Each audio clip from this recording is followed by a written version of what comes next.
एखाद्या दिवशी केक खाण्याची इच्छा झाली तर अगदी झटपट घरातील साहित्यात बनवून तयार होणारा हा गूळ घालून गव्हाच्या पिठापासून हा अगदी पौष्टिक असा केक बनवलेला आहे। अगदी स्पॉन्जी मऊ लुसलुशीत असा हा केक बनतो।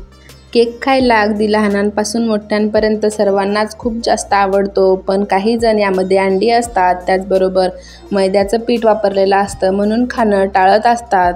पण यामध्ये आपण गूळ आणि गव्हाच्या पिठाचा वापर केलेला आहे, त्यामुळे हा केक अगदी सर्वजण खाऊ शकतात। चला तर मग रेसिपीला सुरुवात करू। गॅसवर एखादी कढई, पॅन किंवा छोटासा टोप असेल तो ठेवायचा। त्यामध्ये एक मोठी वाटी गूळ घातलेला आहे। एक वाटी गुळासाठी अर्धा वाटी पाणी घालायचं व गूळ वितळून घ्यायचा। इथे गूळ शिजवायचा नाही, फक्त वितळून घ्यायचा आहे।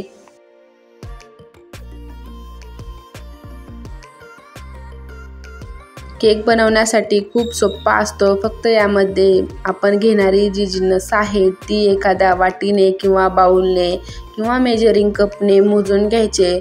न मोजता हा केक परफेक्ट बनत नाही, फक्त सर्व जिन्नस मोजून घेतले की केक अगदी परफेक्ट असा बनतो।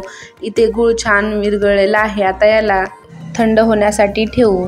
इथे मी एक मिक्सरचं भांडं घेतलेलं आहे, त्यामध्ये ज्या वाटीने गूळ मोजून घेतलेला आहे त्याच वाटीने एक वाटी गव्हाचं पीठ घ्यायचं। ज्या पिठापासून आपण दररोज पोळ्या चपात्या बनवतो तेच पीठ आहे।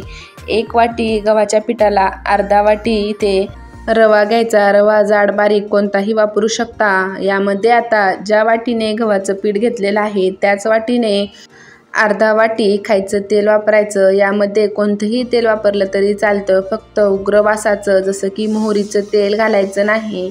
त्याच वाटीने अर्धा वाटी दही घालायचं। दही अगदी पातळ नसावं।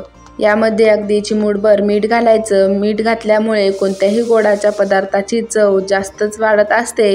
यामध्ये अर्धा चमचा इलायची पावडर घातलेली आहे। इलायची पावडरऐवजी तुम्ही कोणताही इसेन्स यामध्ये वापरू शकता, त्याचबरोबर जायफळही घालू शकता। आता यामध्ये थंड करून घेतलेलं गुळाचं पाणी घालायचं। गुळाचं पाणी अगदी गरम नसावं, हलकंसं थंड झालेलं किंवा कोमट असेल तरीही चालेल। गुळाचं पाणी हे नेहमी एखाद्या चाळणीने गाळून घालायचं, कारण त्यामध्ये काही छोटा मोठा कचरा असेल तर तो निघेल। आता हे सर्व जिन्नस चमच्याच्या मदतीने छान एकजीव करून घ्यायचे। छान खालीवर करून झाल्यानंतर आता हे बॅटर मिक्सरला फिरवून घ्यायचं। यामध्ये अजिबात पाण्याचा वापर करायचा नाही किंवा एक्स्ट्रा दुधाचाही वापर करायचा नाही। आता याला असंच मिक्सरमध्ये फिरवून घेऊ। माझ्या चॅनलवर अजून एक केकची रेसिपी आहे, ती म्हणजे रव्याच्या केकची। त्याची लिंक मी डिस्क्रिप्शन बॉक्समध्ये दिलेली आहे, नक्की एकदा चेक करा। त्याचबरोबर व्हिडिओ शेवटपर्यंत पाहिल्यानंतर जर हा व्हिडिओ आवडला तर व्हिडिओला लाईक करा, त्याचबरोबर कमेंट करायलाही विसरू नका। इथे सर्व जिन्नस मिक्सरला फिरवून घेतल्यानंतर याची कन्सिस्टन्सी तुम्ही पाहू शकता, अगदी घट्टही नाही आणि पातळही नाही, मीडियम अशी झालेली आहे। यामध्ये दुधाचा किंवा पाण्याचा अजिबात वापर करायचा नाही। आता हा बॅटर एका बाउलमध्ये काढून घेतल्यानंतर याला 10 मिनिट रेस्टसाठी ठेवायचं, जेणेकरून यामध्ये रवा घातलेला आहे तो छान भिजला जाईल। बॅटर भिजतंय तोपर्यंत कुकरही प्रीहीट होण्यासाठी ठेवलेला आहे। आता इथे मी केक बनवण्यासाठी टीन तयार करून घेते। माझ्याकडे टीन तर नाही आहे, पण मी या पात्रामध्येच बनवत असते। त्याला तेल लावून त्यावर पीठ छान पसरवून घ्यायचं। यामध्ये कोणत्याही बटर पेपरची गरज पडत नाही, अगदी छान केक यातून निघतो। अशा पद्धतीने सर्व बाजूने पीठ लावून घ्यायचं व उरलेलं पीठ काढून ठेवायचं। बॅटरचेही 10 मिनिट झालेले आहेत। बॅटर छान अगदी मस्त असं फुललेलं आहे। तुम्ही पाहू शकता याची कन्सिस्टन्सी थोडीशी घट्ट अशी झालेली आहे, पण यामध्ये अजिबात पाणी घालायचं नाही। आता यामध्ये बेकिंग पावडर घालू। पोहे खायच्या चमच्याने 1 चमचा बेकिंग पावडर घातलेली आहे, त्याच चमच्याने अर्धा चमचा बेकिंग सोडा घालायचा, म्हणजेच खायचा सोडा, जो आपण भजी किंवा कोणतेही तळणीचे पदार्थ बनवण्यासाठी घालत असतो। त्याच चमच्याने अर्धा चमचा सोडा घालायचा। जर तुमच्याकडे हे दोन्हीही जिन्नस नसतील तर तुम्ही इनो फूड सॉल्ट घालू शकता।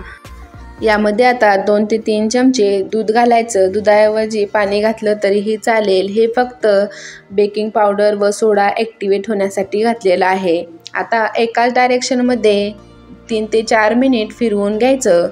एकाच डायरेक्शनमध्ये फिरवलं की यामध्ये गुठळ्या होत नाहीत। जर तुम्ही माझ्या चॅनलवर पहिल्यांदाच व्हिजिट केली असेल तर चॅनलला सबस्क्राईब करा, त्याचबरोबर बेल आयकॉनही प्रेस करा, ज्यामुळे तुम्हाला दररोजच्या नवीन व्हिडिओची नोटिफिकेशन मिळत जाईल। इथे बॅटर छान फेटून झालेला आहे। आता या पात्रामध्ये हा बॅटर घालायचा। पूर्ण बॅटर या पद्धतीने या पातेल्यामध्ये ओतून घ्यायचं। याला हलकंसं टॅप करून घ्यायचं, जेणेकरून यामध्ये जर काही एअर बबल्स असतील तर ते जातील। हलकंसं टॅप करून घेतल्यानंतर इथे पाहू शकता छान पीठ पसरवून घेतलेलं आहे। यामध्ये आता तुम्ही तुमच्या आवडीनुसार कोणतेही ड्रायफ्रूट्स लावू शकता। मी इथे काजू बदाम लावलेले आहेत। हे असेच लावले तरीही चालतील किंवा किसून यावर जरी पसरवलं तरीही चालेल आणि नाही लावले तरीही चालतील। आता हे पात्र प्रीहीट झालेल्या कुकरमध्ये ठेवायचं। इथे पाहू शकता कुकरमध्ये ठेवलेलं आहे। आता याचं झाकण लावून घेऊ व 45 मिनिट याला बेक होण्यासाठी ठेवायचं। कुकरची शिट्टी काढलेली आहे। इथे पाहू शकता केक अगदी छान फुलून असा वर आलेला आहे। तुम्ही जर केक पहिल्यांदाच बनवत असाल, केक बेक झालाय का नाही हे पाहण्यासाठी एखादी सुरी किंवा अशा पद्धतीची टूथपिक घालून पाहायची। अगदी छान जशास तशी बाहेर आली म्हणजे केक छान बेक झालेला आहे। जर याला पीठ चिकटलेलं असतं तर अजून 5-10 मिनिट याला बेक होण्यासाठी ठेवावं लागतं। आता याला थंड होण्यासाठी ठेवू। छान थंड झाल्यानंतर चाकूच्या मदतीने सर्व कडा मोकळ्या करून घ्यायच्या। आता हा केक एखाद्या प्लेटवर पलटवून घ्यायचं व वरून अशा पद्धतीने हलकंसं टॅप करून घ्यायचं, म्हणजे केक छान निघेल। इथे पाहू शकता अगदी छान असा केक निघालेला आहे। अजिबात पातेल्याला चिकटलेला नाही। पातेल्यामध्ये आपण बटर पेपरही लावलेला नव्हता, तरीही अगदी छान असा केक निघालेला आहे। इथे पाहू शकता अगदी स्पॉन्जी मऊ लुसलुशीत असा केक बनलेला आहे। आता याला कट करून घेऊ। तुम्ही तुमच्या आवडीच्या शेपनुसार याला कट करून घेऊ शकता। कट करते वेळेस तुम्हाला समजत असेल की केक किती स्पॉन्जी असा झालेला आहे। हा केक अगदी पौष्टिक असल्यामुळे तुम्ही हा केक लहान मुलांपासून ते मोठ्यांपर्यंत सर्वांना बनवून देऊ शकता। अगदी छान झटपट व कमी साहित्यात बनवून तयार होतो।